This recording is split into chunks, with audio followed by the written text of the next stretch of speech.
Hi, Bobbi. Thank you for joining me today on Sacred Spirit Podcasts. It's a pleasure being here. Thank you for the invitation. So, to let you all know about Bobbi, she is a longtime friend of mine and fascinating because she is an adventurer and likes a nomadic lifestyle. We'll get into that in just a second, but I wanted to mention some of our adventures because we've hiked the Grand Canyon together, stayed at the bottom for days. We've traveled to Europe together, to to Ireland, to England. It's extraordinary travels. We've been to Mexico together, been to the beach. Yeah. So have I missed any of them? Or those are the major ones, huh? Yeah, you're exactly. You've covered it. And You if and it, I have covered a lot of ground. and if it weren't for COVID, we'd have done more. Indeed. Indeed. Yes, and so we will soon. Um, okay, so I wanted to start with asking you about your vehicle because it's an important part of being a nomad, right? You have to have something that you're comfortable in, that you can stay in. I don't think that nomads use hotels much at all, right? Um, I guess for a respite, I guess if the weather is extremely bad, a hotel or, if you really want a hot bath, Mm-hmm. it's a great way to get that need met. Mm-hmm. But no, it's certainly not common that people use hotels except for emergencies or gatherings. Right. Yeah, a social gathering where you wanted to meet with loved ones. It reminds me of when we used to go camping, and that how after about 3 nights of camping, I really wanted a hotel room with a shower, a warm shower. That Hmm. I wasn't stepping out onto cold concrete and things like that. Yeah. Yeah, yeah. That's after about a week in the desert. A hot shower is so comforting. Yeah, it makes me appreciate the things that I used to take for granted when I live in a home, constant hot water and seemingly un unlimited water source. And the nomadic living really teaches me about conservation Oh, and how much that I really there's needs and there's wants and what the differences are. yeah. Yeah. It's a good point. It's a thing to rediscover in life. Right. And the vehicle, definitely my vehicle was my entrance to learning about nomadic living. I had been involved in camping and Girl Scouts and had always had a comfort in the outdoors. But it was when I bought a Toyota Prius, as I was researching this new hybrid engine, I was using YouTube for a source of information, and I came across a woman who was using her Prius as an RV. She was spending 3 to 6 months a year adventuring around and going to the national parks and exploring in this small environment. And it just lit a spark, lit a spark of in me.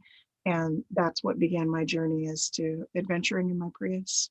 And now it's lit a spark in my mother, who's 77 and uses a walker. And so we have found a vehicle that meets her needs. And so our journeys are going to continue together. So it's pretty exciting. Yeah, I understand that you've designed it so that she can use her walker to get around, so that instead of a regular bed, there's something else that she's more comfortable in. And it has a wheelchair lift, doesn't it? It does, yeah, because stairs are not an option for her. So getting into the vehicle, we use the wheelchair lift, so she can get in and get out. And it's a lovely deck. It just pops down, and you've got this nice elevated deck where you can just sit out there and observe. Oh, So, a plus. so it's pretty cool. Yeah, yeah, Yeah, yeah, that's cool. yeah. Then you can cook and shower and everything else you need is right there, right? Exactly. Yeah, I'm in it right now. Yeah, this is the yeah, I'm in that rig right now. Right behind me is Yeah. our shower, which is handicap accessible. There's a shower, there's a portable washer, and it's not a dryer, it's a spin dry. It spins the water out. Uh-huh. We'll just hang to dry. And a composting toilet, and then we've got a kitchen with a sink, and I don't know if your viewers want to I see bet a they little bit do. about the but right over there is our water filtration system, and then we've got a nice really deep sink right there, whole bunch of storage back behind. We've got a instant water heater, instant hot water heater, and Nice.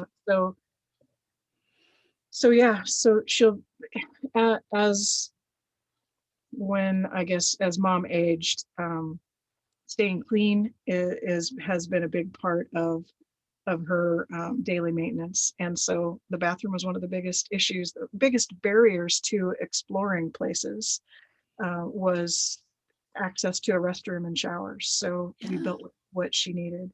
And she does feel most comfortable sleeping in a recliner most of the time. So we built this rig so that her recliner it's a automatic, so it kicks, electric. Oh, This vehicle has solar power, so it runs her electric chair and the hot water heater, and then we also have propane for a heat source. And I'm sorry, the electric runs the refrigerator. That's right, not the hot water heater. That's propane. So we created this so that we can uh, adventure together and not need RV parks or something that we've got to pay extra for. We've created an environment that, yeah, it's pretty cool. I love the color, the bright cherry red. And then all your environmental features. You're the only one I've known in 30 years with a composting toilet. In Oregon, I knew some people that lived that way, but not here in Arizona. And then you guys as you picked up the vehicle, you took one little trip, right? Or no, it was a long trip It was down a the long trip. coast Yeah, of we had California. we had the individual that helped us turn this into a home. I was in Eugene, Oregon, which is a community you know well, and I was grateful that you could um, share some of the things you loved about the areas, because we did adventure a bit while we were there. Good. And we went out to the Oregon coast and spent several nights listening to the waves. But the Pacific Northwest is cold and wet, and it's not conducive to recharging solar panels. So after a couple of nights in Oregon, in not sunny Oregon, we migrated to California so that we could maintain our batteries and keep things running in here.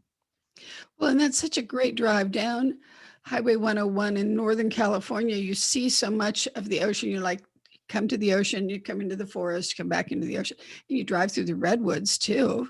It's extraordinary.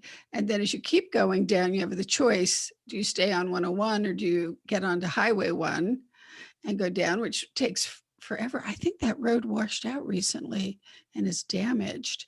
Can't I do believe that so right too. now. We weren't able to do Yeah. that. Yeah, it was it Big Yeah. Sur area, I believe that Yeah. that yeah, that it's the mudslides. Mm, Right. Common to the coast over there. mm. So, that was a good test drive to see how things worked and It was. We of course we hadn't moved all of our living things into it, so it was truly just camping. We took our basics with us, um, and now that we've been able to get it back to home base and move some of our personal items into it, it's feeling more like a home. But that journey was great. We had mom had a lot of firsts. She spent her first night in a uh, what do we call those? A rest area. oh, Um, yeah, it's a great free place to stay. it is. Yeah, absolutely. And oh, and we also brought my dog. So it was, yeah, it was three of us, and it worked. It was a success. We had small adventures until she realized that she didn't bring enough of her medications with her. So we kind of had to scurry back. We stopped meandering and started traveling with purpose to get back. But yeah, it was definitely a success. So there are some favorite places in Mexico that you'd like to go to. And so have you taken it down to Mexico, or have you taken it to Quartzsite yet, to those gathering places? Um, the big rig, no. My Prius has been to Quartzsite regularly. That's been my adventure nomading vehicle for several years. Um, and I added a kayak trailer to tow behind the Prius so that I could add water adventures. That's another thing you and I love. Sorry about the little bug here annoying me. But that's one of the things you and I both share is a desire to be on the water, Mhm. and so our kayaking that really extends the adventures. Yeah. Yeah, not too much kayaking in Quartzsite, but but there are near just north of there, Parker and Lake Yes. Havasu City, wonderful places to paddle. Oh, great. Yeah. So, and let me clarify for listeners, it's Quartzsite, Arizona, which is really close to the California border. And then talk a little bit about Mexico. Have you taken it down into Mexico yet? No, actually, we're in the process of. I'm waiting for the DMV to legally turn this into from a commercial vehicle for private use into an RV, and that takes a little time. So I'm waiting for those documents to Oh, reach me. I did manage to get the DMV results, but I'm just waiting for them to mail me the stuff, and then I can safely go into Mexico. It is a real priority though, because mom has some dental work that she wants to get resolved, and we've had a difficult time using hotels in the area. Um, Unfortunately, yeah, we oh, experienced bed bugs in a hotel that we had utilized before on dental adventures, and so yeah, the boundary is we will provide our own lodging when we go to Mexico again. Well, I'm sorry, the bed bugs weren't in Mexico. It's just um, they were in the border town. the border town. Okay. Um, So yeah, but how nice that you do have your own familiar space. It's almost like taking your home with you. exactly, and because of her physical limitations, this is going to open up so much more for her. We won't be limited to needing handicap accessible restrooms, and so we've got it with us. We've got Yeah, everything with us. So we'll be able sweet. to explore more, and she'll be able to see much more. Um, and I have a job that works everywhere that I can have the internet. So that's really the only thing we'll be chasing is adventures where I can have cell service or internet. Yeah, but Mexico is on our wish list very soon. It sounds great to meet you down there on one of these trips. So what kind of people do you think are nomadic?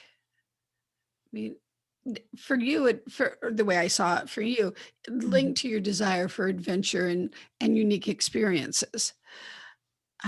What do you think about others or people you've met?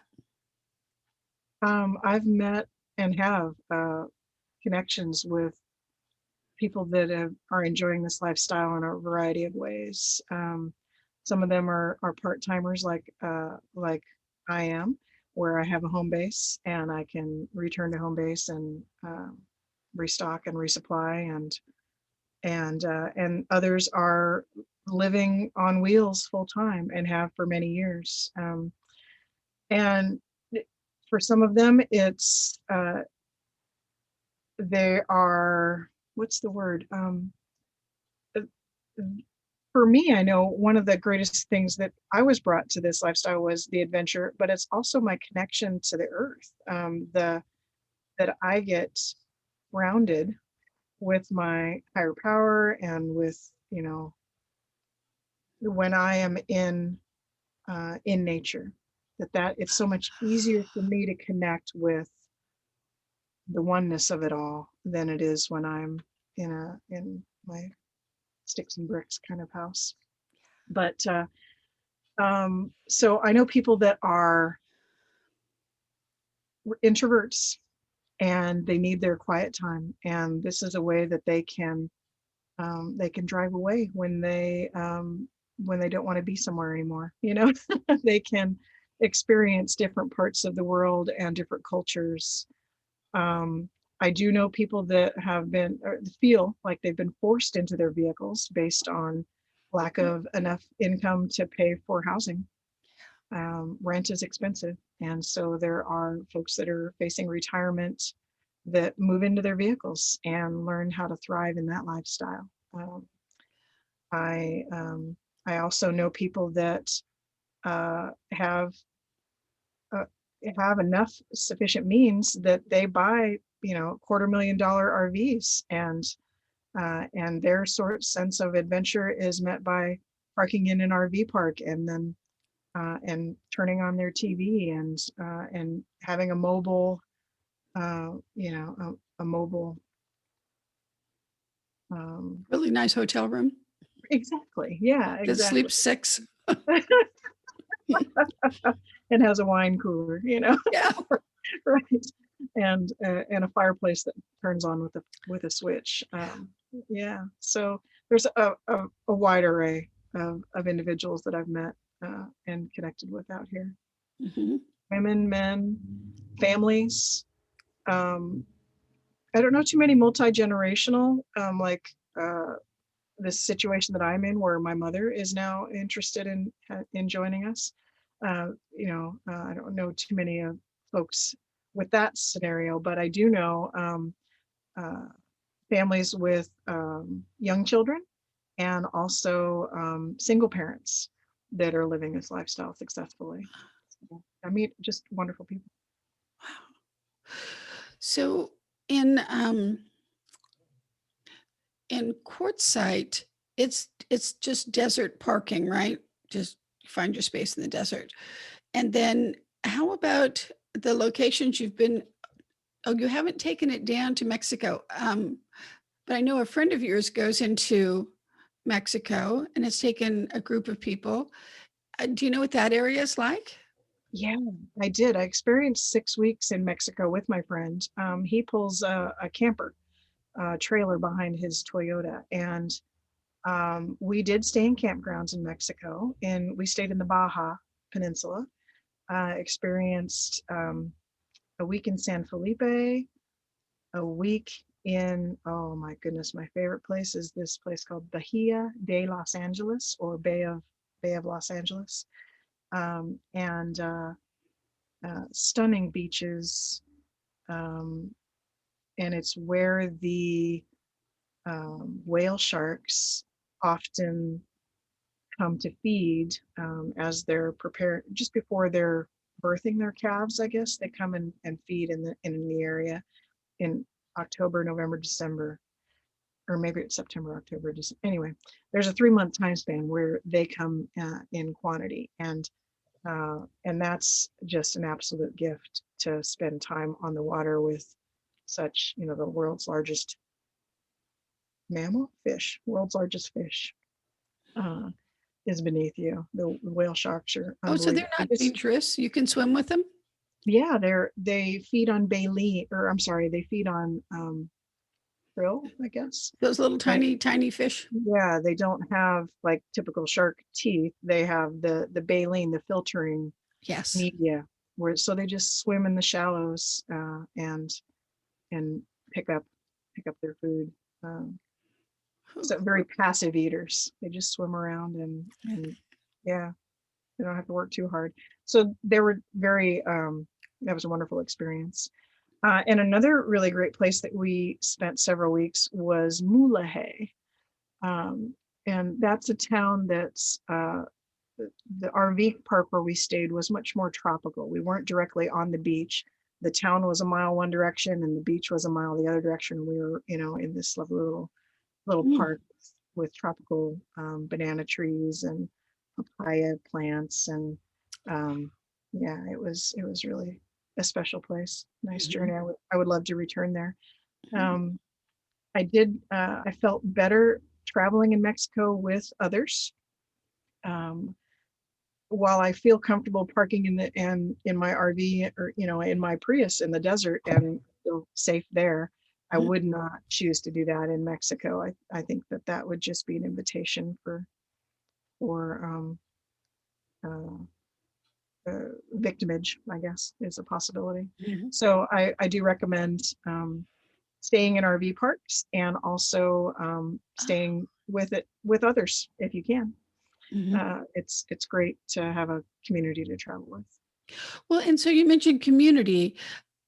Do you run into the same people now and then? Do you? I have, yeah, certainly. So every year in Quartzsite for the last 10 years, there's been a gathering called the Rubber Tramp Rendezvous. And it's nomads that gather together and spend time around the campfire. And then there's also classes that a lot of newcomers come to the classes to learn about solar power and work camping, and how do you find jobs, how do you find work as a in this lifestyle. And so there were ways for those that have already done it that can share what's worked for them. And uh, and so the Rubber Tramp Rendezvous is a place where I often reconnect with others Okay. that I usually only see through Facebook or um, yeah. Oh, they have So Facebook groups too? sure. Yeah. Yeah, So there's a movie out called Nomadland, and it part of it was filmed at one of those rendezvous in Quartzsite, I believe. indeed. Yeah. Is The founder of the Rubber Tramp Rendezvous, Bob Wells, was in the movie, as well as okay. um, several. Yeah, it was very, that part of the movie was very true to life. They recreated the Rubber Tramp Rendezvous in its smaller days um, for that film. Oh, okay, I wondered about that because I saw him in the film, and then I wondered, is he real? Which part of this is real and which part isn't? Right. Yeah. Bob openly says uh, that he wasn't good at the memorizing the lines part. So his part in the movie is very much his own life and his own experiences, and so that part was very unscripted. He wrote it. Okay. He lived it, so he talked about it. Yeah. So yeah, he really enjoyed his time. He shares about uh, it was amazing seeing Frances McDermott move in and out of her persona and the actress's role. He was just in awe of her ability. Uh, So is she primarily an actress and then she played a role, or is she really a nomad? Frances McDermott, Yeah. or the lead in the film, Uh-huh. she's definitely is a an actress, Okay. who my understanding of her interest in this role uh, is that she read a book written by um, I'm not going to be able to remember the author, but anyway, she read a book called Nomadland and was really intrigued by it. And so it was her interest in this movie from years ago, or this book from years ago, that then Okay. unfolded eventually into this movie. And Amazing. it's won um, Golden Globe, both for Best Drama and for Best Director, Yeah. and it's Oscar nominated as well. So it's receiving a lot of. Wow. Yeah. And you were telling me about what you enjoyed in the movie. What was it that There came were to this? parts that were filmed in an area that I used to hang out in when I was growing up outside of, let's see, northeast of Reno, Nevada, Mhm. an area around Gerlach. It's where the Burning Man events were held. There are hot springs out there, and that's where part of that was filmed, the Gerlach area and her living there. And I think the Amazon that she worked for is outside of Reno Sparks, Really? Nevada. Yeah, because there's a huge one there. But there's one here in Arizona too. Um, so I assumed that's where it was. They didn't say, so I couldn't be sure. Right. The movie gave me a sense of loneliness. Not that she was lonely, because she was specifically not. She preferred her aloneness. But when she had the opportunity to take the dog and she chose not to, that I thought that's too much disconnection from connecting with anything that I'm Mm, comfortable with. I would at least have had the dog if I didn't have the people. And yet, you understand because of her loss why she's changed in these ways. And yet, when the delightful man and family invites her to stay, I didn't understand, I didn't understood her choice for her, but it didn't resonate for me. right. That wouldn't have been your choice. Mhm. Right. But, it was an excellent film explaining this other way of life, this other way of being, and it was very well done. Yeah, I loved the imagery and the scenery. Oh my goodness, the sunsets and the it's- yeah, that's one of the things that I most enjoy when I'm in the outdoors is spending time watching the sunrise or the sunset. Mm. Yeah, lovely. Well, Um, and you mentioned that earlier, your connection with the earth, because you're not in a house and because you're a little deck that you can create, that mm, you're outdoors. yeah. Well, so the vehicle is really I don't live in the vehicle. I sleep in the vehicle. Um, but I live outside. That's my living room for the most part. I'm inside right now because the sun would be too glaring for this to function. Right, the camera would. Yeah, it's too hard for me to see a screen in the sunshine. Oh, for sure. Um, yeah, so it provides shelter if it's windy or rainy, and but it's something that yeah, that nomads usually just sleep indoors and live their lives outside. So, do you have cooking equipment for outside too? I can take them. Yes, my cooking equipment is portable. Yep, just set up Ah, the table and take it out. Exactly. oh. Then I want to ask you what you think it satisfies in people, or that it gives them having this unique lifestyle. For me, it like I mentioned that it connects me to. I feel more grounded in nature. I also like the simplicity and the basic of it. Um, I mean, there's times when I want to get dressed up and wear the earrings and the lip gloss and the and get dolled up, but for the most part, I'm more comfortable with the simpleness and the basics of things, and so I like that aspect. Uh, I'm trying to think of what others have shared with me as to how it feeds them.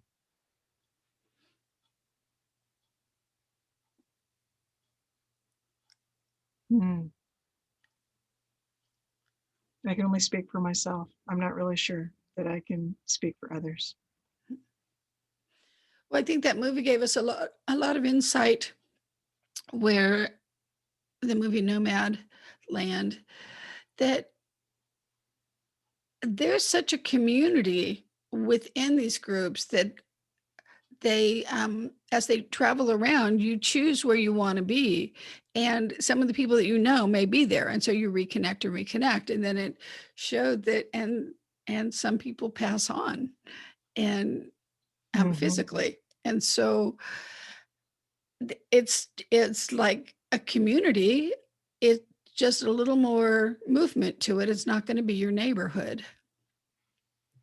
Absolutely. Yeah. So Yeah.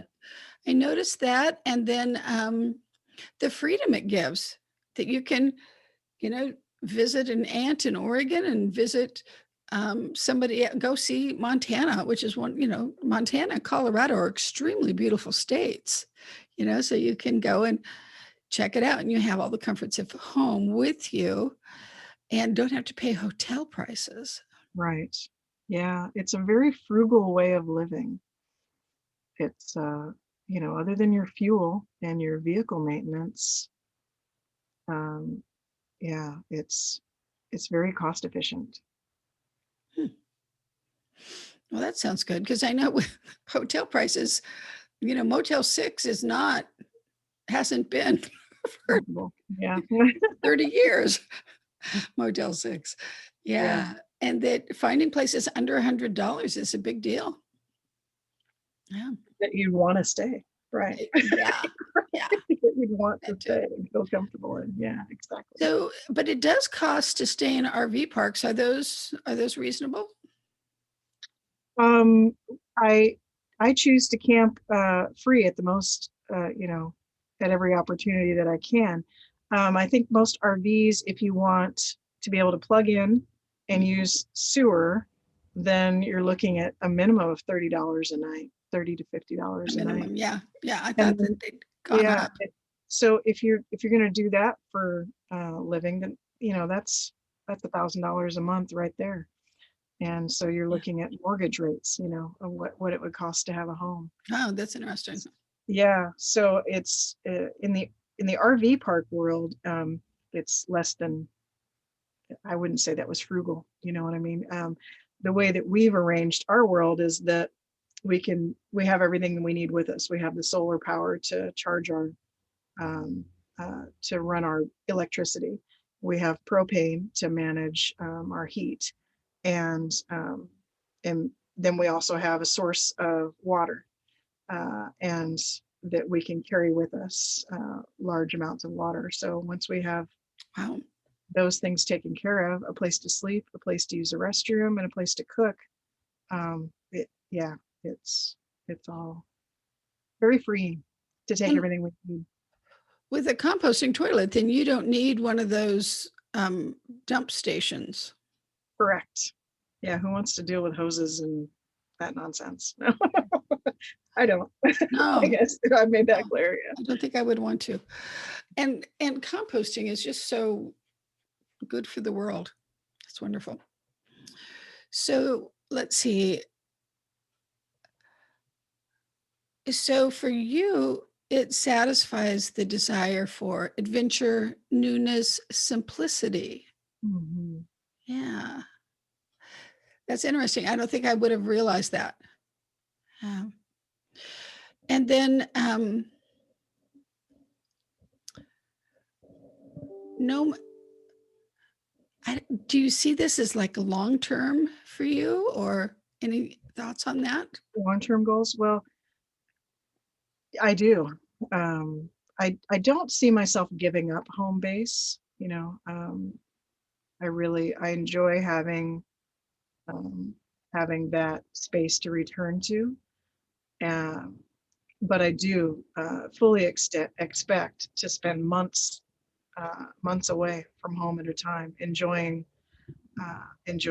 exploring, checking out. Mom wants to see the national parks, and um, she's 77, and I if I can give that gift to her, that she can have those experiences and see beautiful things, and feel.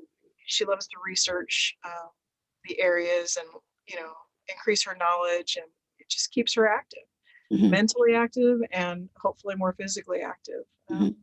With beautiful things, she'll want to move more and experience more. So So that's a big motivator for me in the next few years with her. And then also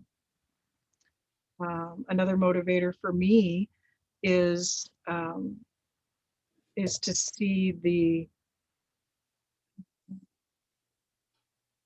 what's the word? Sometimes I lose my vocabulary, you know. um, so initially, in as far as long term, I do foresee that I'm going to be living in some uh, on wheels in some way for the rest of my life. It suits me. I like the simplicity. I like the freedom, and I like the frugalness of it. It, uh, it feeds me in a lot of different ways. So I do Sounds foresee. like it. Yeah. So I can live very cheaply in the Prius. I can take mom on adventures. Uh, I don't foresee myself living in a bike. I think I want something around me other than a tent. So, but yeah, I do enjoy. So talk more about the national parks, because that's an extraordinary goal. We went to Yosemite. It was um boy, I was so glad I finally got there. I'd been told about it, but then I finally got there. We went to Yellowstone. Mm. That was a whole different kind of experience. The Grand Canyon National Park, the trying to think of the ones in Oregon, or the ones in Northern California around the redwood forest. There's so many. And one of the things I like about them is that you meet people from all over the world, particularly at the Grand Canyon. And, Right. just sit down at a group table and talk with people as you're waiting for your meal. And they're from Germany or California, or, and I found that really intriguing. And then some of the people told me that the White Sands was their favorite national monument to go to, and I've never been there. So it's In it's Colorado, the White Sands in I Colorado. think they're in New Mexico. Oh, okay. Yeah, that there's a sense of community and openness there. It's not the guardedness of cities, right? Mm. So in those parks, people stop and talk to you. If you grocery shop in the park store, you not only get mementos, but you get food, but you get real moments with people. And I love that part. Plus there's so I remember being up camping outside of Flagstaff before we moved to Arizona, and Mhm. just meeting people that were like, "Oh, you're a school teacher. Well, I'm a school teacher too." And Yeah. just conversations, and you never know if it will lead to connection that continues or it's just for the moment and it's satisfying. So, Yeah. um, I love looking at license plates as I enter an area and look at the cornucopia of where people are from, and yeah, and the state where I grew up in Nebraska. They have on their license plates they have different numbers for every county, and it's oh, it's a small world when you pull into a parking lot in 7 states away, and there's the county that you were born in, right? oh, On a license plate. It's just we've become a very mobile society, and especially in COVID times where um, you may not want to share a space on a bus or a plane or a train, right. but you're willing to hop in your car and go on an adventure. And yeah, it gives a lot of freedom. Hmm. Yeah, it felt like one of the only options at that time. Um, Right. So yeah, we're beginning the national park journey with mom. We for Christmas we got, it was one of those little Etsy adventures where you're looking for something creative for a gift, and someone has created a map of the U.S. with scratch off national park things. So that'll have a place of pride in the RV as we go to the different national parks. You can scratch off the mm, that space and see the beautiful because right now it looks gray and pretty ugly, but once you scratch it off, there's something beautiful underneath it that depicts Oh, the what a neat idea. Huh. or the state park that you visited. So Uh-huh. national park, sorry, national park. Yeah. Yeah, and there's an entire um, passport, I guess, or you can Yes. get a stamp each Right. at each location. And so there's a lot of folks that are motivated by that. I was traveling with a girlfriend recently. We were enjoying the sandhill cranes in southeast New Mexico, or I'm sorry, southeast Arizona, as they were migrating through. And when we were in that area, we were close to some national monuments that she was itching to visit. So we had several day adventures and went to Chiricahuas. Chiricahua, Yeah. yes, and some several other ones in southern southern Arizona. The names escape me, but yeah, it's fun to share. That is, it's a fun thing to do as you travel. And, we haven't even talked about going to places like Louisiana. I would love to visit Georgia. I have visited, but not in this way, this with airplanes and hotels. So I think also because you're not doing the hotel thing, that you get to connect with people more. And they may or may not be from the area that like, so if you're in Minnesota, the people you're talking with at the place where you're staying could be from California or New York Mhm. or Or Minnesota. Ireland, who knows? Yeah. Yeah, and another thing that I'm inspired to do, and your trip to Canada, was it last year or the year before? In a couple of years. Yeah, I would very much enjoy exploring that country. And we're all on the same continent, and once it's safe to travel the borders freely, I fully expect that Canada will be a place that we enjoy as well. From coast to coast, because we've enjoyed the Vancouver area in Canada, which is Pacific Northwest, and we've enjoyed Banff. We're going to go to Jasper. We enjoyed Banff so much that we didn't bother to go to Jasper. We're like, no, we've got everything right here. Mhm. And we haven't even gone out, the other way to the east. So there's so much. Oh, I've been to Montreal. That's right, in the east, and that was fascinating city. So there's so much. There's so much. Why not? A feast for the eyes and the mind. Yeah. Yeah. Oh, I think the national park idea is really something. I like that. I want to hear about them as you go. So, are there any closing thoughts that you have about being a nomad that you want people to know about? Mm. Well, I think a lot of folks, probably like me, had never even considered um, having having adventures on wheels for extended periods of time. And I stumbled onto this lifestyle through a YouTube video, and it lit a spark.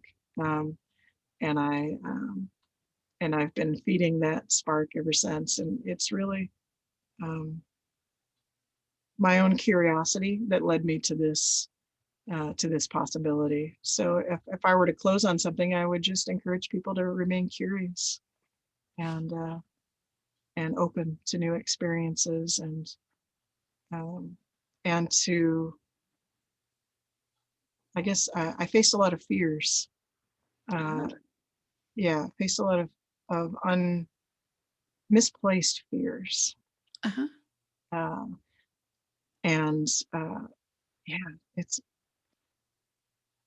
it's a lovely way to adventure for me. And yeah, so I would stay curious and face any fears that are barriers to your moving forward.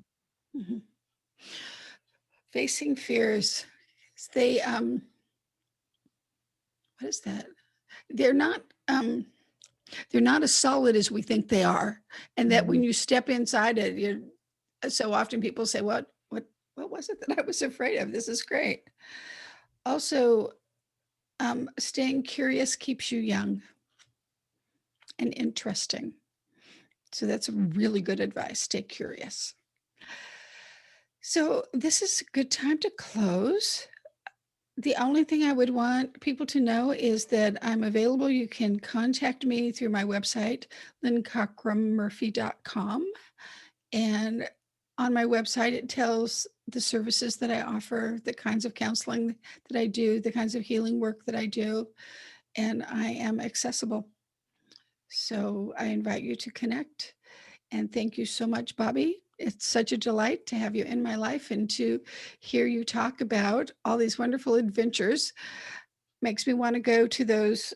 We tend to go to the RV shows, where they show you the new, big, amazing, why would I want Mhm. a microwave in my camper kinds of vehicles, down to little tiny cute things that you think are just, oh, that's just so perfect.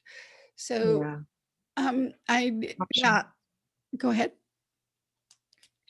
Well, I would just like to speak to your talent as a healer and as a spiritual guide.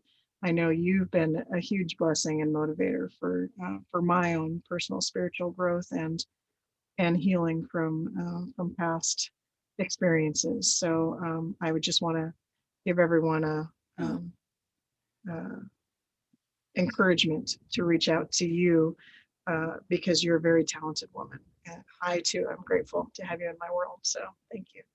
thank you. So with that, we'll close, and I will see you at the next one. Thank you, Bobbi.